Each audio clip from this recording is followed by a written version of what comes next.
সুপ্রিয় দর্শক আসসালামু আলাইকুম। আশা করি আপনারা সবাই ভালো আছেন। যে যেখান থেকে আমার ভিডিওটি দেখছেন সবাইকে স্বাগতম। আবারও হাজির হয়েছি একটি ভিডিও নিয়ে। আজ আমি তৈরি করে দেখাবো আলু দিয়ে কবুতরের মাংস ভুনা। চলুন তাহলে দেখে নেই আমি কিভাবে মাংসটি ভুনা করে নিলাম। মাংসটি রান্না করার জন্য প্রথমে আমি কড়াইতে তেল দিয়ে দিলাম।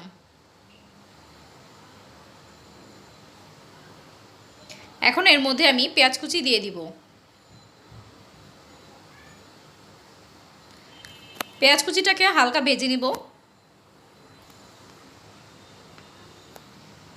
এখন এর মধ্যে দিয়ে দিব কিছু আস্ত গরম মশলা, এলাচ, দারচিনি, গোলমরিচ, লং এবং তেজপাতা।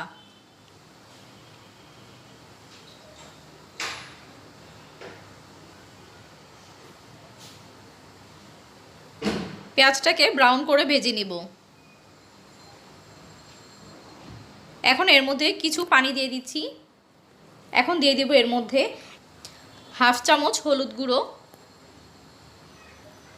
1 চা চামচ লাল মরিচের গুঁড়ো, হাফ চা চামচ ধনিয়া গুঁড়ো। একটু মশলাটা মিশিয়ে নিচ্ছি। এখন দিয়ে দিব প্রয়োজন অনুযায়ী লবণ, দিয়ে দিব 1 চা চামচ আদা রসুন বাটা, দিয়ে আবারও মশলাটাকে মিশিয়ে নিচ্ছি। মশলাটাকে খুব ভালো করে কষিয়ে নেব। দেখতেই পাচ্ছেন আমি খুব ভালো করে মাংসটাকে কষাচ্ছি।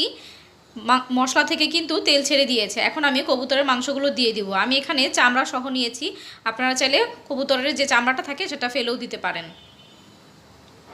এবার মাংসটা খুব ভালো করে কষিয়ে নেব। কবুতরের মাংস হতে কিন্তু বেশি সময় লাগে না। খুব ভালো করে মাংসটা কষিয়ে নিচ্ছি।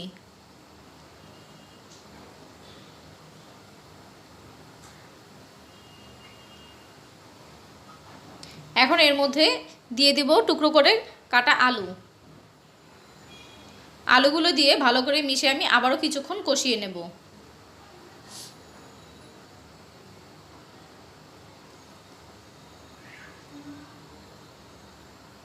এবার ঢাকনা দিয়ে ঢেকে কষিয়ে নেব। কিছুক্ষণ পর ঢাকনা খুলে আবারও দেখব এবং নেড়েচেড়ে দিব।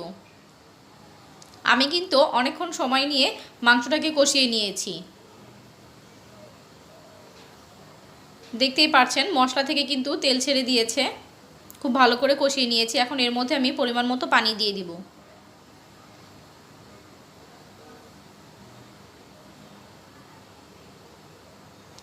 আবারও ঢাকনা দিয়ে ঢেকে রান্না করব।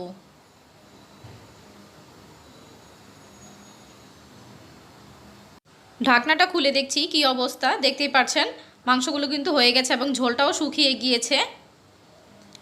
আমি একটা আলু চেক করে নিচ্ছি। হ্যাঁ, আলুগুলো সিদ্ধ হয়ে গিয়েছে। এখন আমি এটাকে নামিয়ে পরিবেশন করে নেব। ও তার আগে আমি একটু জিরার গুঁড়ি দিয়ে দিচ্ছি। এখন হালকাতে একটু নেড়েচেড়ে নামিয়ে পরিবেশন করে নিচ্ছি।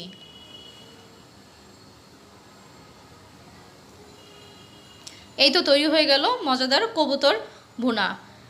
কবুতরের মাংস কিন্তু খুবই মজাদার এবং আমাদের শরীর স্বাস্থ্যের জন্য অনেক উপকারী।